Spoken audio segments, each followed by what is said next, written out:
Lembrando que nem todos os clubes praticam, mas aos que praticam, a não mais cessão de ingressos para torcidas organizadas. Segundo, seguindo a decisão judicial que foi oriunda de um TAC e que havia sido dado um prazo para que tivesse uma restituição, agora terminativamente estão proibidas de frequentar o Maracanã, os estádios e todos os estádios, indeterminadamente. A torcida Raça Rubro-Negra, a torcida Jovem Vasco, a Força Jovem Vasco, a Yom Cru e a Fúria do Botafogo, que são torcidas organizadas e já estão excluídas, e elas têm a proibição agora de frequentar qualquer jogo. Isso é uma decisão judicial e a gente agora, ela tinha sido suspensa e agora até mesmo por causa de outros atos, de todas essas torcidas de alguma forma, então elas estão determinantemente e indeterminadamente proibidas de frequentarem os estádios. Também decidimos a abertura e o enquadramento de todos esses perigos a partir de agora, gravatados por enquadramento de inquérito, enquadrando eles como organização criminosa. Fala, nação rubro-negra, muitas notícias pipocando em relação a técnicos, né? O Tite ganha força nos bastidores do Flamengo, André Sanches, ex-presidente do Corinthians, falou que o Vitor Pereira não vai continuar, que ele recebeu uma informação de uma fonte excelente, de um altíssimo jornalista. Só que não é momento disso, galera. Não quero nem falar de técnico nesse vídeo. É o momento da gente focar em jogar contra o Vasco, ganhar do Vasco para tentar começar a virada nesse ano de 2023. Dependendo do resultado, depois a gente fala sobre esse assunto. Sobre Flamengo e Vasco, o Flamengo tem reforços, Pedro e Léo Pereira. Em relação ao Bruno Henrique, ótimas notícias desse jogador, em breve ele deve estar dentro de campo. Flamengo promete entrar na justiça criminal contra o UOL por causa de uma matéria caluniosa. Eu vou atualizar para vocês as informações de Matheus Uribe e também de Arthur, lá do Bragantino. Essas e outras vocês encontram agora na Flagelo TV. Mas antes disso, deixe seu like, se inscreva no canal e vamos para as notícias, que é o que interessa. Incrível! Incrível! Nada é impossível! Isso aqui é Flamengo!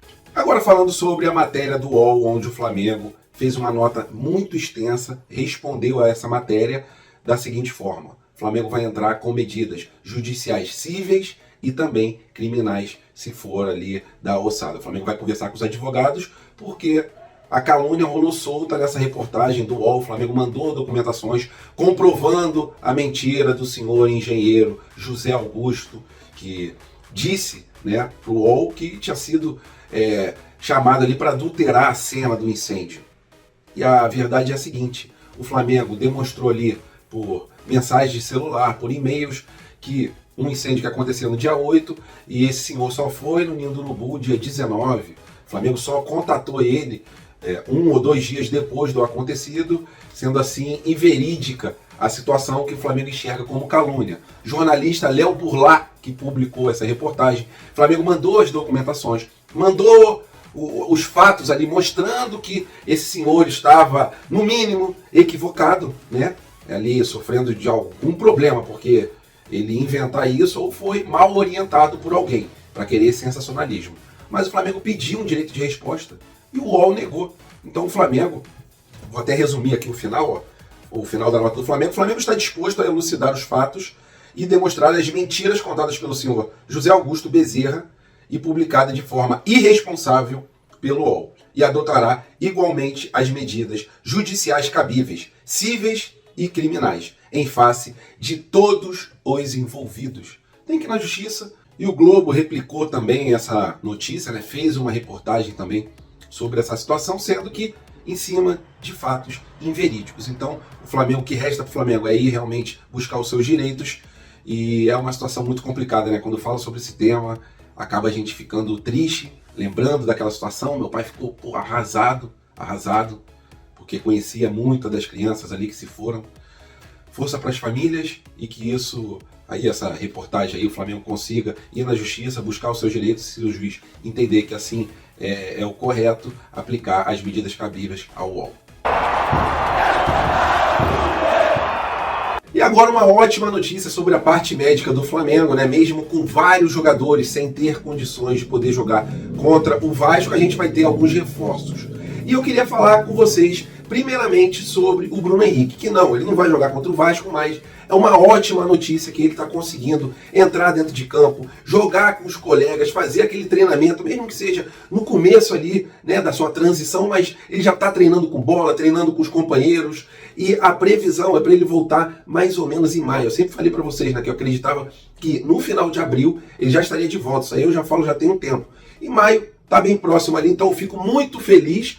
Até porque a gente sabe que o Bruno Henrique precisa da parte física dele estar 100% e espero que quando ele volte, seja uma volta ali com a parte física 100%. Porque ele depende muito dela, mas a gente fica muito feliz de ver a imagem, né, dele treinando, da gente saber que a recuperação dele já está na fase final, porque ele faz muita falta nesse time do Flamengo. E para Flamengo e Vasco, vamos lá para a lista gigantesca de desfalques.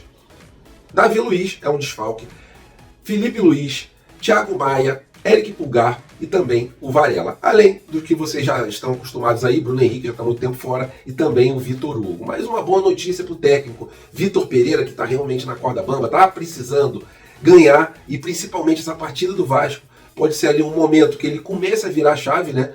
Muitos torcedores já não acreditam, mas eu sempre tenho esperança. Se o Flamengo for lá jogar bem contra o Vasco, ganhar, jogar também a final do Carioca e ganhar, pode ser que as coisas comecem a mudar, porque a gente sabe, né? Todo início de ano o Flamengo começa ali na marcha lenta. E o Pedro, junto com o Léo Pereira, são duas peças ali que eram dúvidas, mas vão estar confirmadas para jogar contra o Vasco. Então, um belo de um reforço, né? A gente está precisando mesmo do Léo Pereira, que saiu ali sentindo no último jogo. Do Pedro, que mesmo estando no banco, né, gerou até uma rusga ali entre o Vitor Pereira e o departamento médico em relação ao Pedro, porque o Vitor Pereira não colocou ele, não estava sentindo firmeza, sendo que o departamento médico tinha o liberado. Então, para essa partida, Pedro e Léo Pereira confirmados, belos reforços, e vão para cima do Vasco para a gente mudar esse ano que começou com o pé esquerdo, mas se Deus quiser, a partir de segunda-feira vai começar com o pé direito.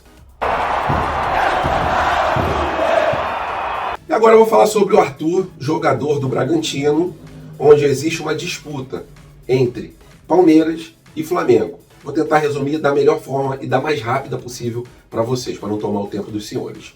Em relação ao Palmeiras, o que há de concreto entre Palmeiras e Arthur? Conversas, tá? O Palmeiras já está conversando há mais tempo com o Arthur, tentando o convencimento ali em relação ao Bragantino também, tentando fechar com a staff do jogador, só que até agora não teve uma resposta. E o Palmeiras está mal financeiramente. O Bragantino quer em torno de 10 milhões de euros. O Palmeiras não tinha concorrente. Agora, segundo coluna do Fla, eles têm um concorrente que é o Flamengo, porque após aí a desistência da vinda do Ângelo pelo próprio Ângelo, o Flamengo agora mira a contratação também do jogador Arthur, porque não deu certo com o Ângelo. É um jogador que é caro? É caro. Foi vendido em 2020 por mais ou menos 6 milhões de euros. Palmeiras mesmo que vendeu para o Bragantino. Então, o Palmeiras, como não está bem financeiramente, pagar quase o dobro do que ele vendeu, às vezes não é interessante. A Leila está tentando ao máximo enxugar as dívidas, e o Flamengo, sim, é um gigante concorrente em relação a essa disputa. Quero saber a sua opinião, coloca ela aqui nos comentários. Vale a pena a gente ir em cima do Arthur, que já tem muito mais experiência que o Ângelo, é mais barato que o Ângelo e tem apenas 25 anos. Então é um jogador que ainda pode ter um valor aí na sua revenda, mas pelo menos aproveitar dentro de campo, eu acredito que a gente aproveitaria, então eu gostaria de ver ele jogando com o manto sagrado.